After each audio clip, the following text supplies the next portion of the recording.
¿Qué tal? ¿Cómo están? Espero que muy bien. Vamos a ver ahora la técnica de programación dinámica y básicamente vamos a ver estos puntos, como siempre una introducción. Vamos a ver dos ejemplos, el cálculo del coeficiente binomial y la serie mundial y bueno, los ejercicios habituales. Eh, bueno, esta técnica es poderosa cuando la sabemos utilizar, cuando el problema se presta, por supuesto. Recuerden que no cualquier problema se puede eh, no podemos con cualquier técnica mejorar eh, la eficiencia de los algoritmos. Dependiendo del tipo de problema, pues habrá quienes se dejen y quienes no se dejen. Entonces, bueno, la vez pasada vimos que es posible dividir una instancia en subinstancias. Resolvemos las subinstancias, normalmente dividiéndolas más, y luego combinamos las soluciones de las subinstancias para resolver la instancia original. Bueno, pero a veces sucede que la forma natural de dividir una instancia sugerida por la estructura del problema nos lleva a considerar varias subinstancias superpuestas. Eh, si resolvemos cada uno de estos de forma independiente, a su vez creará una gran cantidad de subinstancias idénticas. Es decir, vamos a estar calculando muchas veces lo mismo. Entonces, bueno, si no prestamos atención a esta duplicación, es probable que terminemos con un algoritmo ineficaz. Si por otro lado aprovechamos la duplicación y nos disponemos a resolver cada subinstancia solo una vez, guardando la solución para su uso posterior, pues obviamente vamos a tener un algoritmo más eficiente, porque estas duplicaciones, que no necesariamente son duplicaciones, lo calculamos el mismo valor 3, 4, mucho más veces. Entonces no hay que hacer ese trabajo, esta técnica nos sirve para evitar ese trabajo. Entonces, bueno, la idea subyacente de la programación dinámica es bastante simple. Hay que calcular lo mismo dos veces o más. Generalmente manteniendo una tabla de resultados conocidos que se llena a medida que se resuelven las subinstancias. Bueno, dividir y vencerás, como pues ya hemos visto, es un método de arriba hacia abajo. Cuando un problema se resuelve mediante el método dividir y vencerás, atacamos inmediatamente la instancia completa, la de entrada, y luego la dividimos en subinstancias cada vez más pequeñas a medida que avanza el algoritmo. Entonces, esta técnica es de alguna manera es la contraparte. Primero no es de arriba hacia abajo, sino es de abajo hacia arriba. Luego, vamos a empezar con las subinstancias más pequeñas y por lo tanto las más simples. Y bueno, vamos a combinar sus soluciones de tal manera que obtenemos las respuestas a subinstancias de tamaño creciente, hasta que finalmente llegamos a la solución de la instancia original. Vamos a ver dos ejemplos simples que ilustran la técnica general en un entorno sencillo. El primero es el cálculo del coeficiente binomial. Bueno, supongo que queremos calcular el coeficiente binomial, cuya definición está dada por esta regla de asociación. Las combinaciones lineales el coeficiente binomial de n en k, pues es 1 si k es igual a 0 o k es igual a n. Y luego es n menos 1, el coeficiente binomial de n menos 1, k menos 1, más el coeficiente binomial de n menos 1 en k, si k está entre 0 y n, y 0 en otro caso. Entonces, noten que finalmente esto sí va a tender a que termine. En primer lugar, aquí en esta partecita, disminuimos n y disminuimos k. En esta solo disminuimos n, la k la mantenemos, pero obviamente la siguiente vez pues se va a reducir. Es decir, tanto n como k van a terminar siendo 0.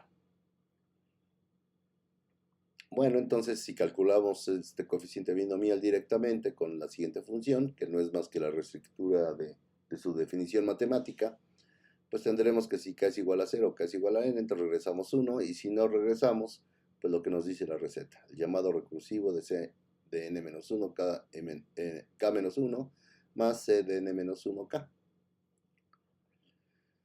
Bueno, pero pues el problema como lo sugiere la introducción, ¿verdad? Es que muchos de los valores de C y J se calculan una y otra vez. Por ejemplo, de acuerdo a la reglita, ¿verdad? Si esta regla, si calculamos C de 5,3, pues tendríamos que calcular C de 4,2 y C de 4,3. Y a su vez, calcular, por ejemplo, C4,2 requiere que calculemos C de 3,2 y de manera similar el valor de C2,2 se usa varias veces. Entonces, pues estamos duplicando los cálculos. Y bueno, dado que el resultado final se obtiene sumando un número de unos, ¿verdad? Recuerden por qué decimos eso, pues porque los casos bases es 1, es que regresa 1. Entonces esto eventualmente va a ser 1, siempre nos va a dar 1, nada más vamos a ir acumulando los unos. Entonces, bueno, el algoritmo seguramente estará en el mejor de los casos en el orden de el coeficiente binomial de Nenka, o las combinaciones de Nenka. Bueno, hicimos ese fenómeno ya lo habíamos visto, ¿verdad? En FibRec, cuando se calcula la secuencia de Fibonacci. Consulten la sección 275 de las notas y del libro de texto. Y bueno, ahí van a ver eso. Si por el contrario utilizamos una tabla de resultados intermedios, pues por supuesto es el triángulo de Pascal, obtenemos un algoritmo más eficiente. Entonces, bueno, ya se acuerdan del triángulo de Pascal.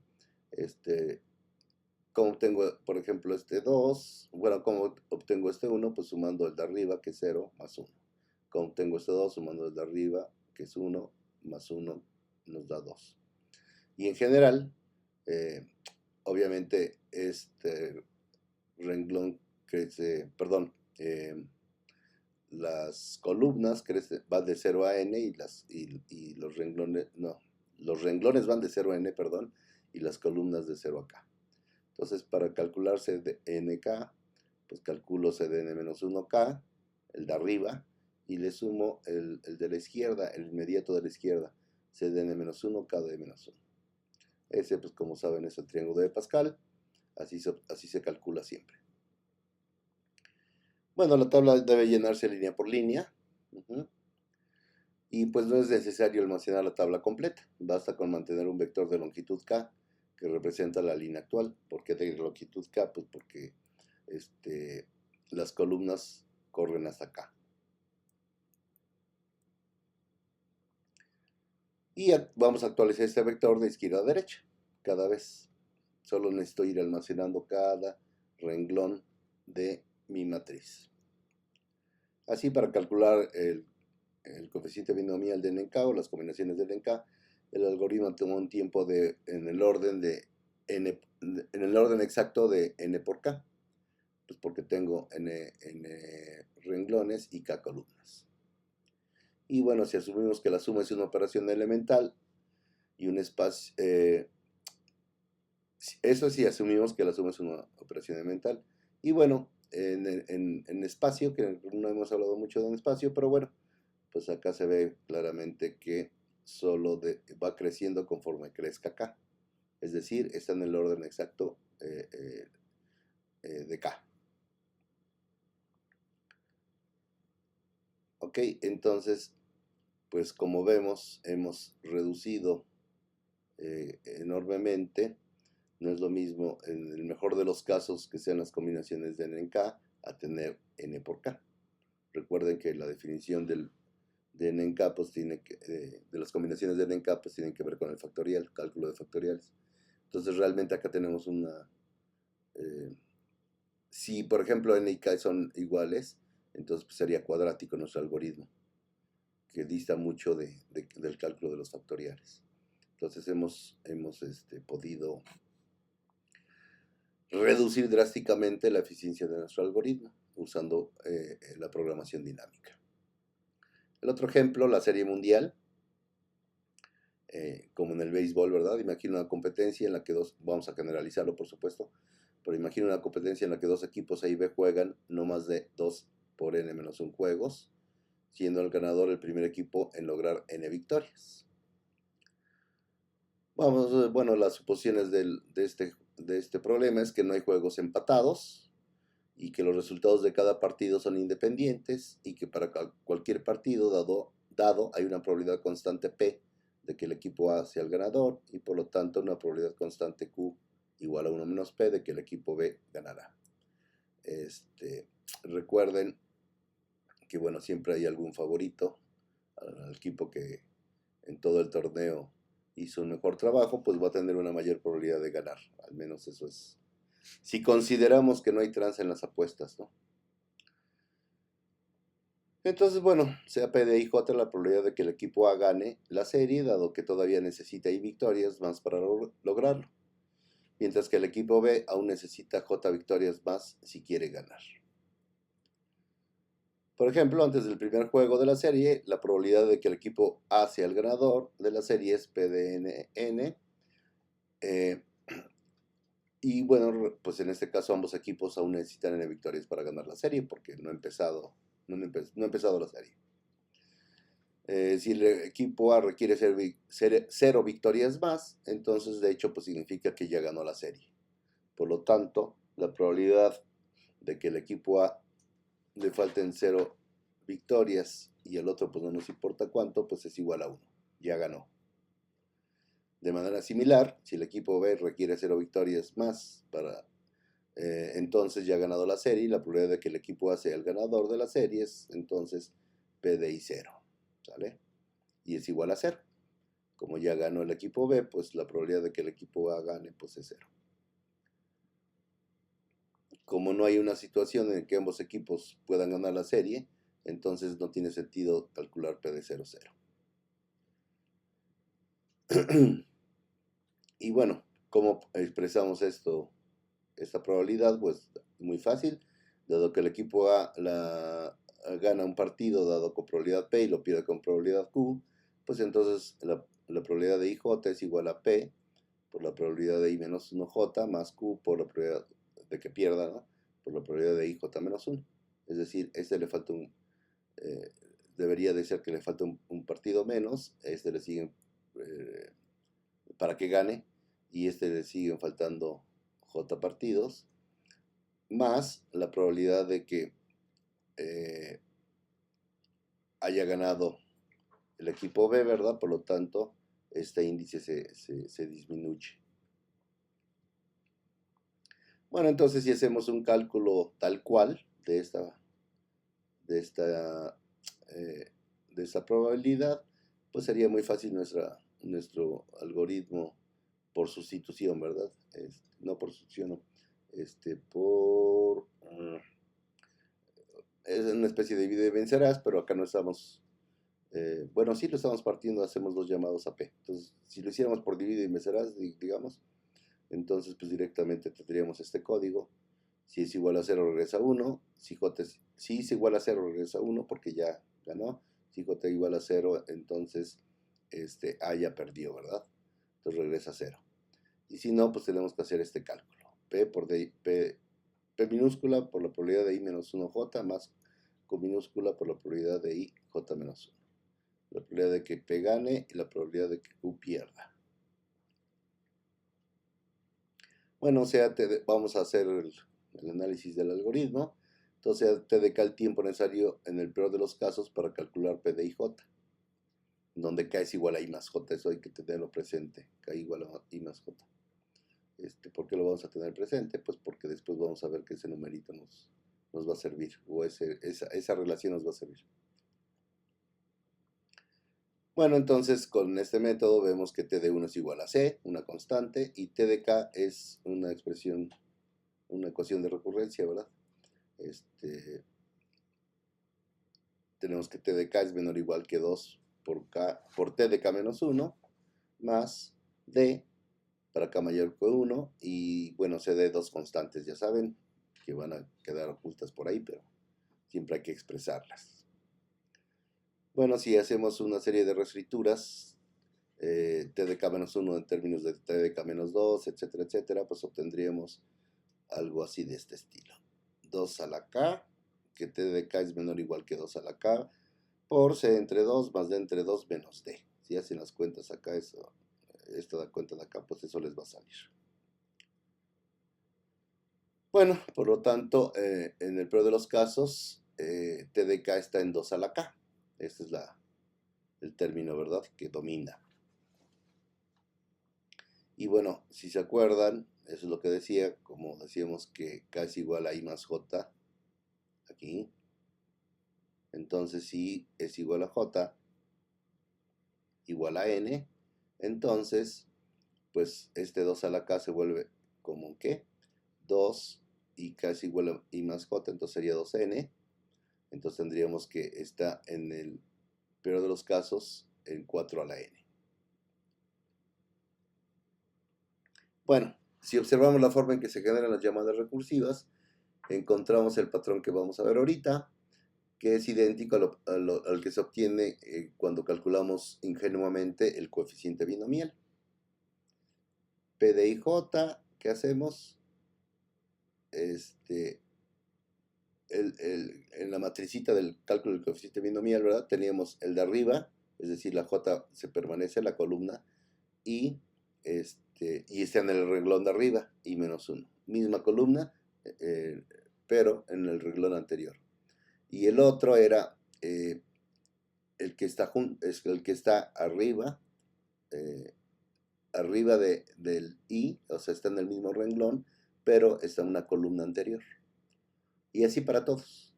Es decir, podemos reducir este problema. Esto de reducciones lo vamos a ver después cuando veamos complejidad computacional. Podemos reducir este problema del cálculo de la serie mundial, de la probabilidad que tiene el equipo A de ganar la serie mundial, lo podemos reducir al cálculo del coeficiente binomial. Tiene la misma estructura, digámoslo así. Bueno, entonces podemos ver esto imaginando que cualquier llamada a P de Mn en la figura se reemplaza por C de M más Nn. Es decir, calcular la probabilidad de Mn es como calcular el coeficiente binomial de M más Nn. Esto, nada más acuérdense, se suman los dos y eso va en el primer argumento y el segundo argumento se respeta. Entonces, pues siguiendo esa reglita, la probabilidad de J se reemplaza por ¿quién? Sumo los dos y lo dejo en el primero y el segundo lo respeto. Entonces, C de I más JJ. P de I menos 1J, ¿cómo lo cambiamos? Pues lo cambiamos por, sumamos I menos 1 más J, nos queda I más J menos 1 y mantenemos J. P de IJ menos 1, sumamos I más J menos 1 y mantenemos el segundo, J menos 1.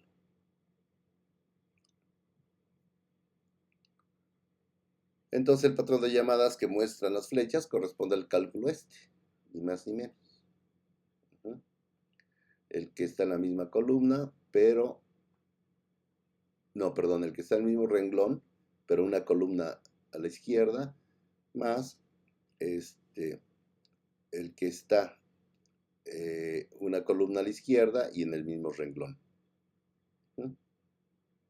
Es decir, el equivalente del coeficiente binomial. Bueno, entonces, el número total de llamadas recursivas pues sería exactamente, ¿verdad? 2 por el coeficiente binomial de I más J en J menos 2. Pueden ver el problema 8.1 del libro de texto para que esto lo aclaren. Entonces, bueno, para calcular la probabilidad de PDNN de que gane el equipo A, dado que la serie 1 ha comenzado, el tiempo requerido está entonces, en el mejor de los casos, en el coeficiente binomial de 2n entre n. Bueno, el problema 1.42 del libro de texto les pide que demuestren que el coeficiente binomial de 2n en n es mayor o igual que 4 a la n entre 2 a la n más 1. Combinando estos resultados, vemos que el tiempo requerido para calcular PDNN, la probabilidad de que el equipo A gane, dado que no ha empezado la serie, está en el peor de los casos en 4 a la n. Y en el mejor de los casos en 4 a la n sobre n. Es decir, pues tenemos un algoritmo exponencial, ¿verdad? De orden exponencial, lo cual pues no es muy halagador. Bueno, entonces el método pues no es práctico para valores grandes de n, aunque las competiciones deportivas con n mayor que 4 son la excepción, pero bueno, este problema tiene otras aplicaciones, entonces es interesante pues resolverlo de una manera más eficiente. Bueno, y para eso vamos a usar obviamente la programación dinámica usando las mismas ideas que hicimos con el triángulo de Pascal. Entonces vamos a declarar una matriz del tamaño apropiado y luego completamos las entradas. En lugar de llenar la matriz línea por línea, trabajamos diagonal por diagonal. Bueno, la parte superior de la diagonal y la parte inferior de la diagonal. ¿Por qué hacemos esto? Pues porque en el cálculo del coeficiente binomial solo teníamos que calcular eso, una cosa, el coeficiente binomial. Pero acá la probabilidad de que gane A, pues también va a depender de lo que haga B, ¿verdad? Entonces una diagonal se va a encargar de hacer los cálculos para que gane A y el otro para que gane B. Entonces, bueno, eso lo vemos en este algoritmo. No hace más que llenar la parte superior de la diagonal, luego la parte inferior y finalmente, pues cuando termina nos regresa PDNN. La probabilidad de que el equipo A gane, dado que no ha empezado la serie. Y bueno, dado que el algoritmo tiene que llenar una matriz n por n, y dado que se requiere un tiempo constante para calcular cada entrada, pues su tiempo de ejecución está en el orden exacto de n cuadrada. Entonces ya le bajamos de algo que en el peor de los casos estaba en 4 a la n, ya le bajamos hasta n cuadrada. Eso es un ahorro de eficiencia, pero impresionante, ¿no? De algo exponencial pasamos a algo polinomial. Bueno, como en el cálculo del triángulo de Pascal, es fácil implementar este algoritmo para que tome un espacio en θ de n, ¿no? Sea suficiente. Y pues eso es todo. Eso es todo estos son los dos ejemplos de esta técnica de programación dinámica. Y bueno, los ejercicios, las exposiciones para esta semana, pues vienen en este sentido. El equipo 1 va a encargarse de las secciones 8.2 y 8.3 del libro. El equipo 2, 8.4, el 3.8.5, el 4.8.6, el 5.8.7 y el 6.8.8. Entonces, no es mucho material, no es algo que... es decir, va en el mismo sentido de la vez pasada, en el cual expusieron diferentes algoritmos o ejemplos de algoritmos que usan la técnica divide y vencerás. Pues ahora toca exponer sobre los algoritmos que usan programación dinámica. Entonces, bueno, esto es otra de las técnicas muy importantes para el diseño de algoritmos. Y pues ya eso es todo por esta vez. Ya saben, nos vemos el miércoles en la asesoría y el viernes en las exposiciones. Pues pásenla muy bien, descansen y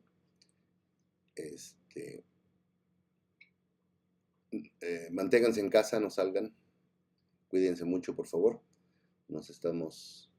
Seguimos en esto todavía. Pásenla bien, pásenla muy bien. Gracias por su atención.